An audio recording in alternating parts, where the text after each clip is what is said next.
Have you ever noticed how calm you feel the moment you're finally alone, even after spending the entire day feeling lonely? That contradiction confuses a lot of people. You miss connection. You wish someone understood you. You sometimes crave deep conversations so badly it physically hurts.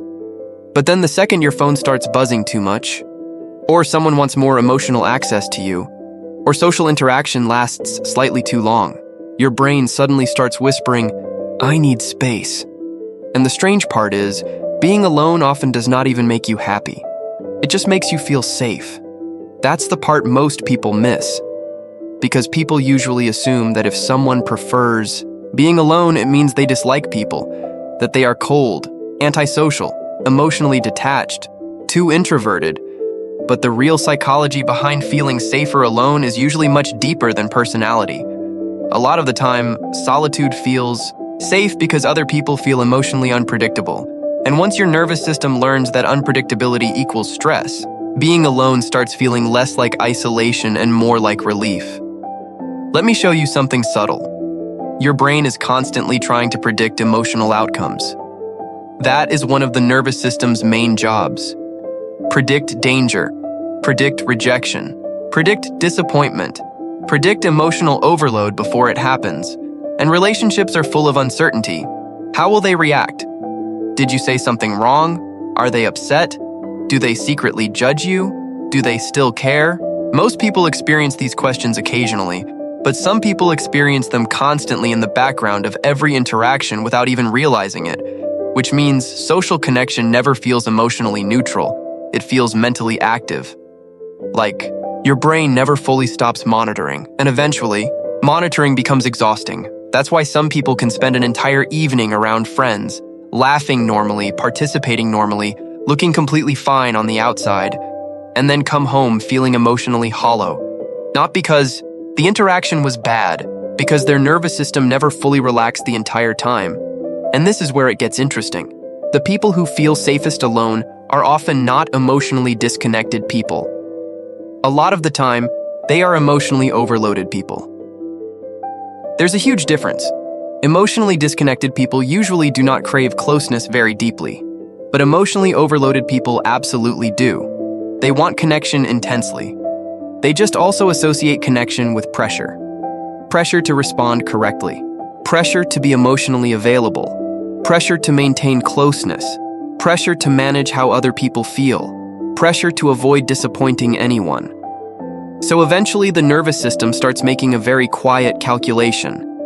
Being alone may feel lonely, but at least it feels manageable.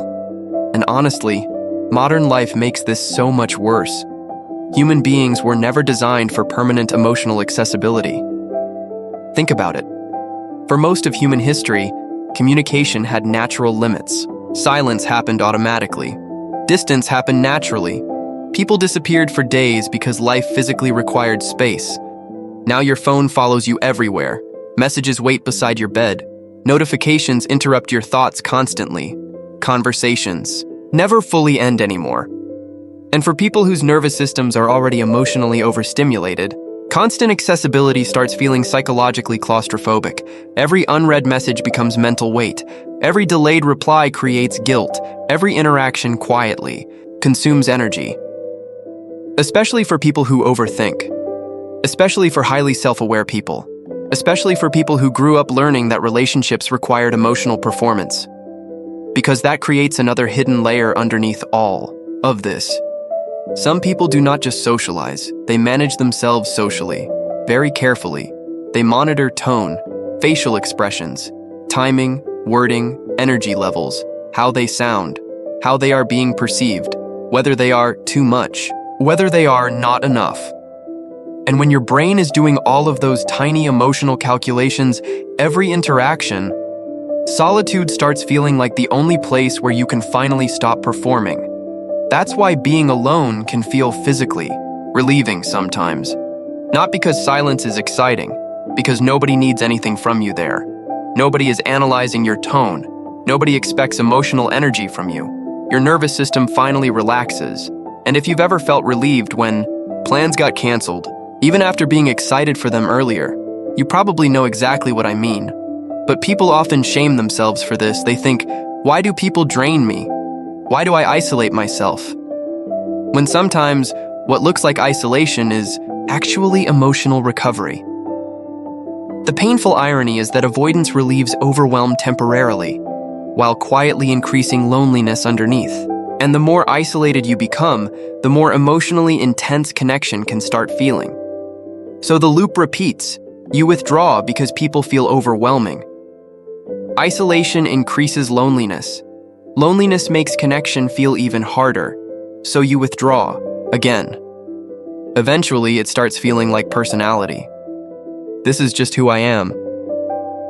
But often, it's really a nervous system pattern repeated so many times it became familiar, especially for people who grew up experiencing emotionally unpredictable relationships. Your brain learns early whether closeness feels calming or stressful, whether vulnerability feels safe or risky. So now your logical mind wants connection, while your nervous system treats connection like emotional danger. Logically, you miss people. Emotionally, your brain whispers, careful. And tired nervous systems are persuasive. That's also why emotionally safe people feel different. They don't pressure you emotionally. They let silence exist naturally. Around them, your brain stops bracing for emotional impact every second, and suddenly connection stops feeling exhausting. It starts feeling restful, which is probably what you wanted all along. Not endless socializing, just connection that feels emotionally safe. Just connection that feels emotionally safe enough for your brain to finally relax inside. And honestly, this is what many people misunderstand about those who prefer solitude. Some people are not hiding from connection. They are hiding from emotional exhaustion. There's a difference, because people who feel safest alone are often people who think deeply, feel deeply, and notice everything. A tiny shift in someone's tone can stay in their mind for hours. A delayed reply can trigger spirals of overthinking their logical brain knows are irrational. But their nervous system reacts to anyway, and after a while, that level of emotional processing becomes exhausting.